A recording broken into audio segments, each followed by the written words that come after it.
Good morning, students. Now, in the last question, we have cough transpiration is a necessary evil in plants. Explain.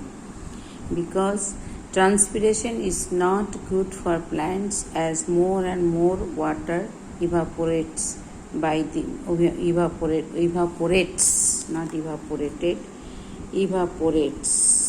by this process. So, it is evil for the plant. At the same time, it is necessary also because transpiration is responsible for the absorption of water from the soil. So it is necessary, and it is also called the necessary evil. It is evil means not good. More and more water will be evaporated from the plants, but it is not good. But at the same time, if the evaporation of water, transpiration doesn't take place, absorption of water also simultaneously will be not taking place. So one way it is not good, that means it is evil.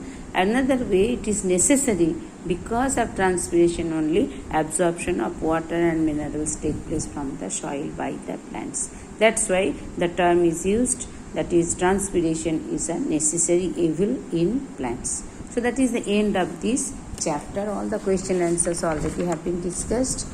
And children, the school is going to conduct the test, and the portions I have given, chapter number 1 and 2, you start preparing at least 1 mark, 2 marks and 4 marks question to be studied, so that if there is any doubt or any explanation is needed, ask me in the online class. I will be explaining, and it will be helpful for you for studying the topics, and you can write the exam also properly. Now next, we will be starting the chapter number or unit number 15. Name of that topic is called the nervous system. The nervous system generally will be knowing, but here in more detail, and I will try to explain as much as possible how it is functioning in our body and what is the importance of this system in our body. We know that one of the most important characteristic feature of all living organisms is giving response. Suppose I am talking with you and you are listening, that means I am speaking and you are giving response. Now how am I keeping quiet and listening to me? So in this case, your system is functioning and you are concentrating on listening. Response you are giving. Why you are giving response? Now I am speaking. This speaking, the biological term, it is called the stimulus. So in presence of stimulus, which is present in the environment, the organism is giving response. These two, the stimuli will be received by the organism with the help of the receptor organ. Suppose I am speaking, which sense organ is functioning in that case? Eyes and ears. So these are called the receptor organs, receiving the stimulus. And in appropriate presence of appropriate stimulus, you are giving response, that means listening quietly. That means you are giving response. So all living organisms, they can give the response against any type of stimuli. How it is doing? Now with the help of this system which is called the nervous system. Stimulus, that one of the important characteristic features of the living organisms is responding to stimuli. What do you mean by stimulus? Plural form is called stimulus, singular form is called the stimuli. So stimulus refers to the changes in the environmental condition that are detected by receptors present in the body. Relevant changes due to taking the stimulus by the receptor organ, we are showing our body showing some changes. So relevant changes in the activity of the organisms to a particular stimuli is called the response, or it is also called the reactions or responses. Living organ, I will give so many examples also. Suppose that is if we are touching the hot pan, boiling water, what we are doing? Immediately we are withdrawing our hand when we touch the hot objects, or closing your eyes when flashed with bright light. In this condition, heat and light are considered as the stimulus to which a body shows response. The heart hand is taking away, and third one, eyes are closed. So thus, on receiving a stimulus, the body responds in a manner that is most appropriate for its survival and functioning. So to provide the correct response to a stimulus, it is necessary that all the organs work together in a proper coordinated manner. Coordination, some understanding of the different organs are needed. This working together of various organs in a systematic, controlled and efficient way to produce proper response to various stimuli is called the coordination. Working together of various organs in a systematic, controlled and efficient way to produce proper response to various stimuli is called the coordination.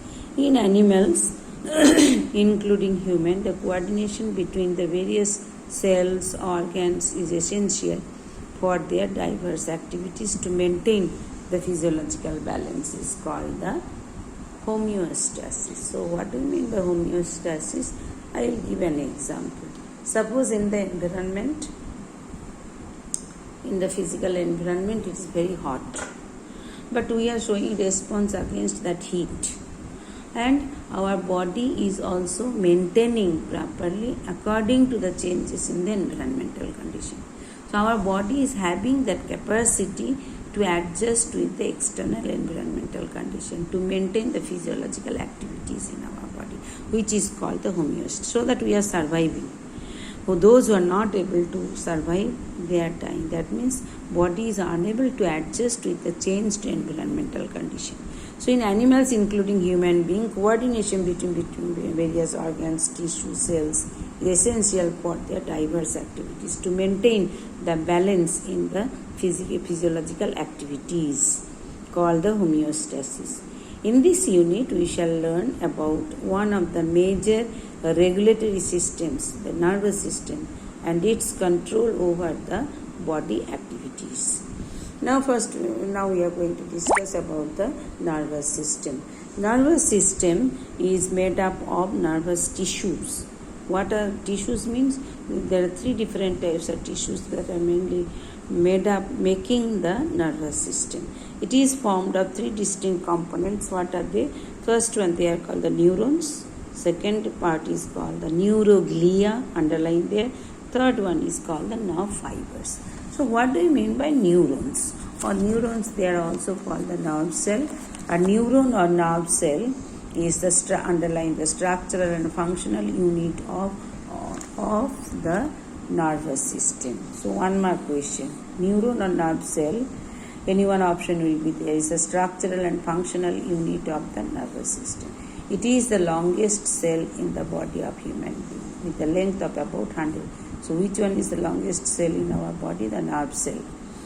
These cells are highly specialized. These cells are mainly responsible for detecting the stimulus, to receive the stimulus, and to transmit. The three functions are doing by these nerve cells to detect what type of stimulus. It is very hot, or somebody is poking, feeling pain.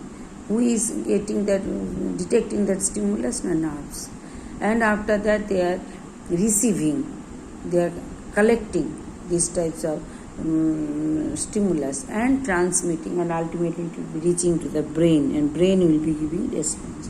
So that main function is the nerve cell is the detecting the stimulus, receiving the stimulus, and transmitting the stimulus, different kinds of stimuli. Information is conducted through neurons in the form of electrical impulse from one part to the other parts of the body. Second one is called the neuroglial cells. These are the glial cells also called. They are non-exciting. They are the supporting cell to the nerve cells. Nervous supporting cell of the nervous system. They do not initiate or conduct nerve impulses. Third is called the nerve fibers. The nerve fibers are the long, slender processes of neurons. A number of nerve fibers are bundled up together to form the nerves. Till here. Okay, thank you, children.